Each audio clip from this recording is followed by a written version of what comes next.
సంబంధించిన కొన్ని economic zones ఏదైతే ఎక్స్పోర్ట్ ఓరియంటెడ్ జోన్స్ కానీ ట్రేడింగ్ జోన్స్ కానీ గవర్నమెంట్స్ ఎప్పుడు కానీ బిజినెస్ అనే ఆలోచన వస్తే ప్రజలందరూ వికారులు అవుతారు. ప్రజలకు వాళ్ళ విధులు నిర్వహిస్తే 100% బాగా జరుగుతుంది. కానీ ఇక్కడ లీగల్ ఇష్యూస్ ని ఫ్రేమ్ చేసే పర్సన్స్ వాళ్ళ ఇంటెలెక్చువల్ ప్రాపర్టీని మనము చేసాం. అప్పుడు భారతదేశంలో 1940s లో 50s లో ఏదైతే రాజ్యాంగం జరిగినప్పుడు డబ్బున్న వారికి యొక్క రాజ్యాంగం క్రియేట్ చేయమని చెప్పలేదు, మేధా సంపత్తి ఉన్న వ్యక్తికి ఇచ్చింది. ఎందుకు?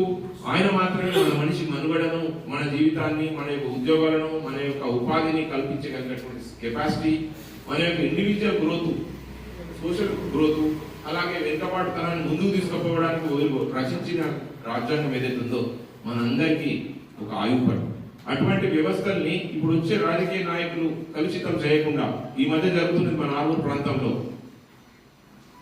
Filthy language, unparliamentary language use చేసుకొని కాళ్ళు తీసేస్తా అని, చేతులు తీసేస్తా అని అనుకోవడం అనేది, మనం ఇక్కడ ఎంతో చదువుకున్న వ్యక్తులందరం కూడా అటువంటి వ్యక్తులుగా మనం ఈ యొక్క అధికారాన్ని అప్పచెప్పింది.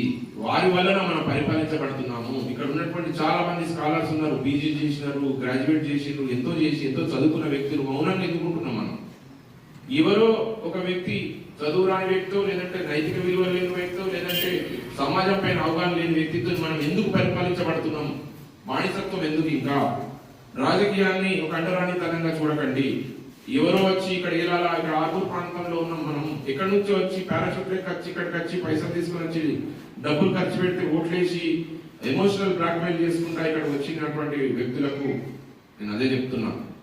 ఇప్పుడు ఆర్మూరు నిద్రపోదు, ఊరుకోదు, 100% ఖచ్చితంగా ఒక మంచి వ్యక్తి కోసం వెయిట్ చేస్తుంది. కాబట్టి ఫ్యూచర్ లో ఇంటెలెక్చువల్ ప్రాపర్టీని మీరందరూ ఎంకరేజ్ చేయండి. ఇటువంటి గొడవపూరితమైనటువంటి కానీ, లేదంటే దుర్మార్గపు ఆలోచనలు, ఫైటింగ్ చేసే ఆలోచనలు, కర్రలు పట్టుకునే ఆలోచనలు, లేదంటే నీ మీద దాడి చేస్తానేది కాదు. మన ప్రజాస్వామ్యం మనకి ఇచ్చింది స్వేచ్ఛ. ఆ స్వేచ్ఛని శాంతియుతంగా చేసుకోవడానికి ఏర్పాటు చేసినటువంటి ఏవైతే పద్ధతులు ఉన్నాయో వాటి మార్గాల ద్వారానే పోదాం. మన ఫ్యూచర్ లో కూడా ఓటు హక్కును కరెక్ట్ అయిన భక్తి వేసుకుంటే ఇటువంటి పిల్లలకు ఎటువంటి ఇబ్బంది కాకుండా ఉంటుంది. ఇప్పుడు ఆర్మూర్ ప్రాంతంలో స్టెజ్ ఉంది, అలాగే ఎరువుల కొరత ఉన్నది, అలాగే ఇంతకుముందు పంట తీసుకునే విధానం, ఈ సిస్టమ్ ని బాగు చేయగలుగుతాడు. చదువుతో పాటు డబ్బు ఉన్న వ్యక్తి, నైతిక విలువలు ఉన్న వ్యక్తి ఇంకా బాగా చేయగలుగుతాడు. డబ్బు ఒకటే పరమావధి కాదు.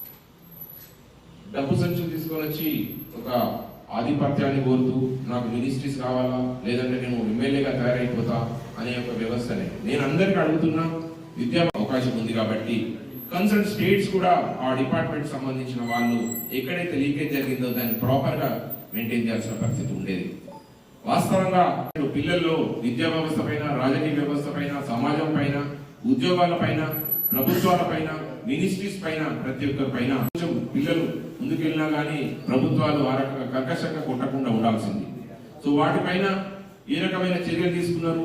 పోలీస్ డిపార్ట్మెంట్ పైన కానీ, లేదంటే విద్యార్థులు నిజంగా వారి యొక్క అబ్సెషన్ ఈ రకంగా బయట పెట్టుకుని ప్రజలను జాగృతం చేస్తూ నాకు ఇంత బాధ కలిగిందని వారు చేయడం వల్ల వారి యొక్క ఆందోళనను మనం గౌరవించాలి.